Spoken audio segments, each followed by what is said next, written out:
Media మిత్రులందరికీ నమస్కారం. రేపు జూన్ 4వ తారీఖున ఆంధ్రప్రదేశ్ రాష్ట్రంలో అధికారంలో ఉన్న కూటమి ప్రభుత్వం అధికారంలోకి వచ్చి సంవత్సర కాలం పూర్తి చేసుకున్న సందర్భంగా ఈ 12 నెలల కాలంలోనే కూడా ఈ ప్రభుత్వం ఏ విధంగా ప్రజల్ని వంచింది, మోసగించింది, ప్రజలకు ఏ రకంగా అన్యాయం చేసింది తెలియజేస్తూ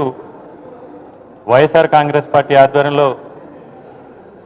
గౌరవ మాజీ ముఖ్యమంత్రి వారు వైఎస్ జగన్మోహన్ రెడ్డి గారి ఆదేశాల మేరకు రాష్ట్ర వ్యాప్తంగా 175 నియోజకవర్గాల్లోని కూడా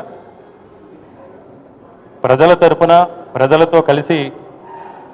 శాంతియుతంగా నిరసన కార్యక్రమం చేపట్టి ఏ రంగాల్లో అన్యాయం చేశారు, ఏ రంగాల్లో సేవలకు సంబంధించి ప్రజలు ఇబ్బంది పడుతున్నారని కలెక్టర్లకి, స్థానికంగా ఉన్న ఆర్డీఓలకి కూడా వినతిపత్రం సమర్పించడం జరుగుతుంది. అందులో భాగంగా ఈరోజు విశాఖపట్నం జిల్లాకి సంబంధించి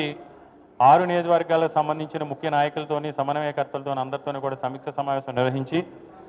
ఈరోజు ఈ కార్యక్రమాన్ని ఏ విధంగా ముందుకెళ్లాలని చర్చించడం జరిగింది. ముఖ్యంగా ఈ రాష్ట్ర విభజన, ఆంధ్రప్రదేశ్ రాష్ట్ర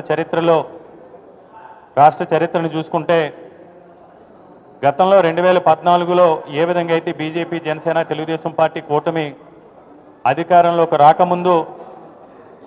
600కు పైగా హామీలు ఇచ్చి అధికారంలోకి వచ్చిన తర్వాత హామీలు అమలు చేయడంలో, ప్రజలకు సంక్షేమాన్ని అందించడంలో, ప్రజలకు ఉచిత విద్యను అందించడంలో, ప్రజలకి ఆరోగ్య రక్షణ కల్పించడంలో, ఆంధ్రప్రదేశ్ రాష్ట్రాన్ని అభివృద్ధి చేయడంలో విఫలం చెంది ప్రజల తిరస్కరణ గురయ్యారో మనందరికీ కూడా తెలిసిందే. ముఖ్యంగా 2019లో వైఎస్ఆర్ కాంగ్రెస్ పార్టీ అధికారంలోకి వచ్చిన తర్వాత ఎన్నికలకు ముందు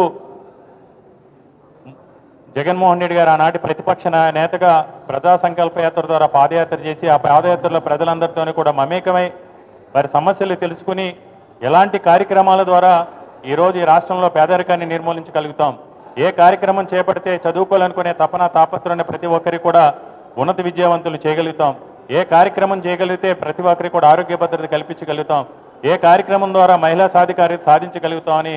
ఆ రోజు జగన్మోహన్ రెడ్డి గారు మేనిఫెస్టోను రూపొందించడం, ఆ మేనిఫెస్టోని ఒక భగవద్గీతగా, ఒక బైబిల్గా, ఒక ఖురాన్గా భావిస్తానని ఆయన మాట ఇవ్వడం, ఇచ్చిన మాటకి కట్టుబడి 2019లో వైఎస్ఆర్ కాంగ్రెస్ పార్టీ అధికారంలోకి వచ్చిన తర్వాత అధికారం చేపట్టిన మొట్టమొదటి సంతకం వృద్ధాప్య పెన్షన్ల వయసు 65 సంవత్సరాల నుంచి 60 సంవత్సరాలు తగ్గించి 60 సంవత్సరాల నుంచి వర్తించే విధంగా చేసిన తొలి సంతకం దగ్గర నుంచి మొదటి సంవత్సరంలోనే అమ్మఒడి కానీ, విద్యా దీవెన కానీ, విద్యా కానుక కానీ, వసతి దీవెన కానీ, అంతేకాకుండా ఆరోగ్యశ్రీలో ఉన్న 1000 ప్రొసీజర్స్ని 3000 ప్రొసీజర్స్ వరకు తీసుకెళ్లే కార్యక్రమం కానీ, 5 లక్షల ఆదాయం ఉన్న వారికి ఆరోగ్యశ్రీ పథకం వర్తించే కార్యక్రమాన్ని కానీ జగన్మోహన్ రెడ్డి గారు చేపట్టడం, అదేవిధంగా రైతు భరోసా కానీ ఆ రోజు జగన్మోహన్ రెడ్డి గారు ఆ విధంగా పెద్ద ఎత్తున సంస్కరణలు తీసుకొచ్చి ముఖ్యంగా నిజాయితీగా, నిష్పక్షపాతంగా, అవినీతి రహితంగా, పార్టీలకు అతీతంగా సంక్షేమ పథకాలనే ఉద్దేశంతో ఆయన తీసుకొచ్చిన సచివాలయ వ్యవస్థ కావచ్చు, గ్రామాల ఆర్బీకేలు కావచ్చు, ఈ విధంగా జగన్మోహన్ రెడ్డి గారు ఇచ్చిన మాటకి కట్టుబడి సంక్షేమం అంటే ఈ విధంగా చేయాలి, పేదవారి అభ్యున్నతి సాధించే విధంగా కార్యక్రమాలు రూపొందించడం అంటే ఆంధ్రప్రదేశ్ రాష్ట్రాన్ని చూసి ఆదర్శంగా తీసుకోవాలనే విధంగా జగన్మోహన్ రెడ్డి గారు సుపరిపాలన అందిస్తే జగన్మోహన్ రెడ్డి గారు చేసే ప్రతి కార్యక్రమాన్ని కూడా న్యాయ వ్యవస్థలో ఉన్న లొసుగుల్ని ఆసరాగా చేసుకుని ప్రతి కార్యక్రమాన్ని కూడా గతంలో చంద్రబాబు నాయుడు గారు అడ్డుకునే ప్రయత్నం చేయడం జరిగింది. చంద్రబాబు నాయుడు గారు కానీ, చంద్రబాబు నాయుడు గారు వెనుకున్న పచ్చ మీడియా కానీ ఆ రోజు పెద్ద ఎత్తున తప్పుడు కథనాలతో, అబద్ధపు కథనాలతో ప్రజల్ని మభ్యపెట్టి ప్రజల్ని తప్పుదోవ పట్టించే విధంగా ఏ విధంగా ముందుకు సాగిందో తెలుసు. ముఖ్యంగా 2024 ఎన్నికలకు ముందు ఈ రాష్ట్రానికి 14 లక్షల కోట్ల అప్పులు ఉన్నాయి, జగన్మోహన్ రెడ్డి గారి పెద్ద ఎత్తున అప్పులు చేశారని దుష్ప్రచారం చేసిన ఈ కూటమి నాయకులు ఎన్నికల సమయంలో అబద్ధపు హామీలతో, అబద్ధాలతో, అసత్యాలతో ఒక అమలు కాని మేనిఫెస్టోను రూపొందించి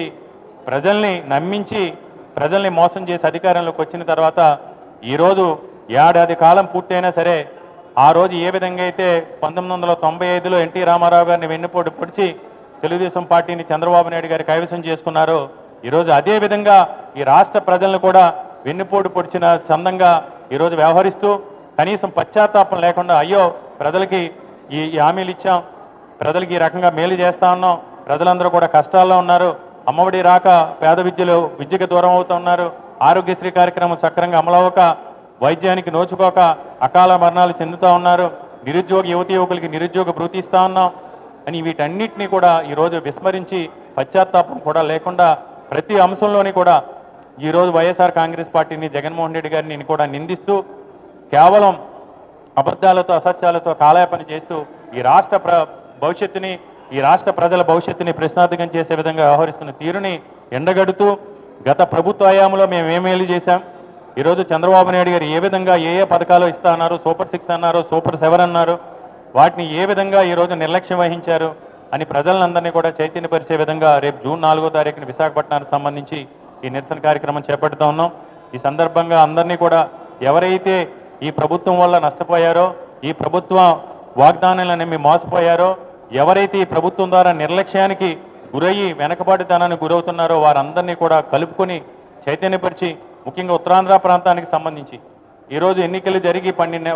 ప్రభుత్వం అధికారంలోకి వచ్చి 12 నెలలు కావస్తోంది. ఈ 12 నెలల కాలంలోని కూడా ఉత్తరాంధ్ర ప్రాంతం మీద, విశాఖపట్నం మీద సవితి ప్రేమ చూపించి ₹1 కోటి కూడా ఈరోజు రాష్ట్ర ప్రభుత్వ ఖజానా నుంచి ఈ ప్రాంతాన్ని కేటాయించకుండా ఈ ప్రాంత అభివృద్ధిపై వివక్ష చూపిస్తున్న తీరును కూడా ఎండగడుతూ రేపు జూన్ 4వ తారీఖున జిల్లా పరిషత్ జంక్షన్ దగ్గర నుంచి పెద్ద ఎత్తున ర్యాలీగా తరలివెళ్ళి కలెక్టర్ గారికి శాంతియుతంగా వినతిపత్రం సమర్పించడం జరుగుతుంది. కాబట్టి మీడియా మిత్రులు మీడియా ద్వారా విశాఖపట్నంలో సంబంధించి ప్రతి ఒక్కరూ కూడా ఈ ప్రభుత్వం చేస్తున్న అరాచకాలను అనర్థాలను కూడా ప్రజలకు చేసే విధంగా, ప్రజలను చైతన్యపరిచే విధంగా ఈ కార్యక్రమాన్ని విజయవంతం చేయాలని మీడియా మిత్రుల ద్వారా విజ్ఞప్తి చేస్తున్నాం.